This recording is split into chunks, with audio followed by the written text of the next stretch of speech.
যদিও ওই জমিনের মধ্যে আব্দুল হালিম হুসাইনি নাই, কিন্তু তাদের সন্তান এখনো জমিনের মধ্যে আছে।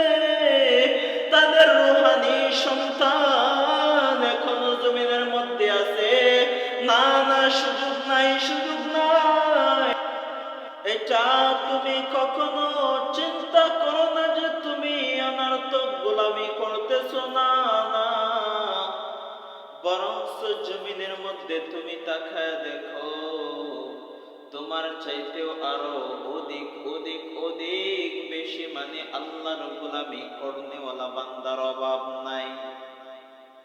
একজন ব্যক্তি চিন্তা করতেছে, আমার চাইতে বড় বান্দা জমিনের মধ্যে আর কেউ নাই। তার নাতিকে ডাক দিয়ে বলতেছ, নাতি আমার ডায়েরিটা খুলে বল, আমার বয়স কত হয়েছে। ওই দাদার নাতি তার ডায়েরিটা খুলে বলতেছে, ও দাদা তোমার বয়স তো অনেক অনেক অনেক উপরে চলে গেছে। বলে কত? বলতেছে তোমার বয়স তো 112 বৎসর বয়স হয়েছে। ওই দাদা ডাক দিয়ে বলতেছে, তাহলে তো আমার চাইতে বড় মানুষ এই জমিনে নাই। চল আমার হাতে ধরে আমাকে নিয়ে চল, আর আমার এক হাতে লাঠি দে। ওই তোকে নিয়ে একটু ঘুরে ঘুরে এলাকার মধ্যে একটু মাস্তানি করে আসি, কারণ আমার চাইতে আর বয়স্ক বড় কোনো বান্দা জমিনের মধ্যে নাই।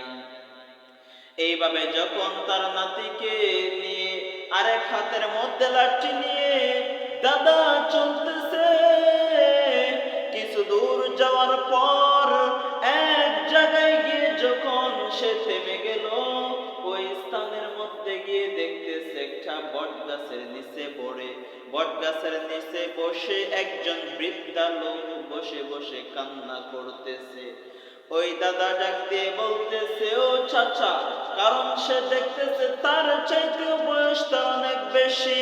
ওই ব্যক্তিকে ডাক দিয়ে বলতেছে, চাচা আপনার কি হয়েছে? কেনই আপনি এখানে বসে বসে কান্না করতেছেন? কি এমন দুঃখ? ডাক দিয়ে বলতেছে, আমি অনর্থক কান্না করি নাই, অনর্থক কান্না করি নাই। আমার বাবা আমাকে লাঠি দিয়ে পিটাইছে, সেজন্য আমি এখানে বসে বসে কান্না করতেছি। ওই দাদা ডাক দিয়ে বলতেছে, নাতি কি ক্ষয়? বলে তারও নাকি পিতা জমিনে কোন আছে। আমার বয়স হলো 112 বছর, আর তার বয়স হলো 120 বছর। এরপরে সে বলতেছে তারও নাকি পিতা এখনো জমিনের মধ্যে বেঁচে আছে। আর যাই করি না কেন, তার পিতাকে না দেখে বাড়িতে ফেরত যাব না। তখন সে ওই বৃদ্ধা লোককে ডাক দিয়ে বলতেছে, চাচা আপনার বাড়ি কোথায়? চলেন আপনার পিতাকে আমার দেখা দরকার। ওই বৃদ্ধা ব্যক্তির সাথে ওই যখন নাতির দাদাটা যখন তার সাথে সাথে তার বাড়িতে চলে গেল, জংলার কিনারে তার বাড়ি। তারা জংলার মধ্যে গাছ কেটে কেটে লাকড়ি বানিয়ে বাজারের মধ্যে বিক্রি করে তাদের সংসার চালায়। গিয়া বলতেছে, ও চাচা আপনার বাড়িটা নাকি এটাই? বলতেছে, হ্যাঁ আমার বাড়ি এটাই। বলতেছে, আপনার পিতা কোথায় একটু ডেকে দেন।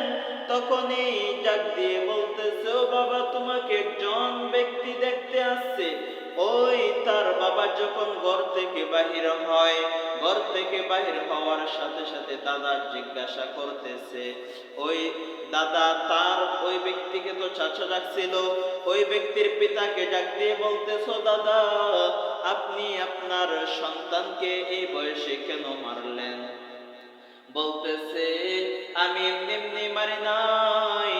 তার দাদাই বলছিল তাকে বাজার থেকে বাদাম এনে দেওয়ার জন্য, সে আনে নাই, এই জন্যই তাকে মারলাম।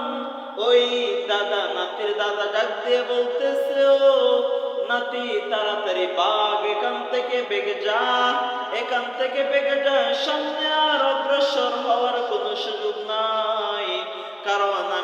ভাবছি আমার চাইতে বড় ব্যক্তি আর এই জমিনের মধ্যে কেউ নাই। আমি মনে করতেছি আমার বয়স অনেক বেশি হয়ে গিয়েছে। এখন এসে দেখলাম একজন বৃদ্ধা লোক, সে আমার থেকেও বৃদ্ধা, তাকে ডাকলাম চাচা। এরপরে আবার তাকে জিজ্ঞাসা করলে সে বলতেছে তারও পিতা বেঁচে আছে। এখন তার বাড়িতে এসে তার পিতাকে যখন জিজ্ঞাসা করলাম, এখন দেখি তারও পিতা জমিনে এখনো আছে। অতএব আমাদের বাহাদুরি চলবে না, চলবে না, চলবে না। চল চল বাড়ির দিকে রওনা হই, কারণ আমি ভাবছিলাম আমার চাইতে বড় বয়স্ক আর কেউ নাই। এখন দেখি আমার চাইতে বড় বয়স্ক বান্দার অভাব নাই। বেঈমানরা ভাবতেছে এই জমিনের মধ্যে আল্লামা ফজলুল হক আমিনী রহমাতুল্লাহি আলাইহি জমিনে নাই। বেঈমানরা ভাবতেছে আল্লামা আজিজুল হক দামাত বরকাতুহু এই জমিনের মধ্যে নাই। বেঈমান ভাবতেছে বাইতুল মুকাররমের খতিব এখন এই জমিনের মধ্যে নাই। এখন হয়তো আমরা সুযোগ পেয়ে গেছি মাদ্রাসার উপরে কথা বলতে পারবো। এখন আমরা সুযোগ পেয়ে গেছি উলামায়ে কেরামের উপরে কথা বলতে পারবো। কিন্তু তারা কোনো চিন্তা করে নাই, করে নাই, করে নাই।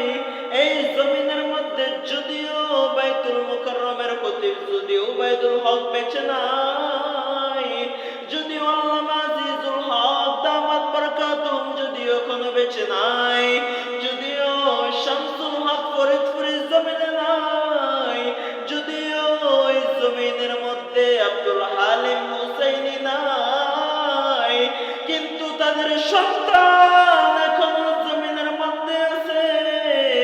তাদের রূহানি সন্তান এখনো জমিনের মধ্যে আছে। না না, সুযোগ নাই, সুযোগ নাই।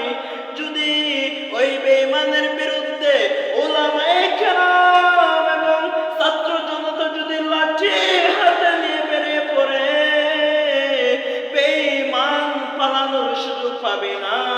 অতএব সাবধান, সাবধান হয়ে যাও, কারণ বেঈমানের জমিনের মধ্যে আর বাহাদুরি করার সুযোগ নাই।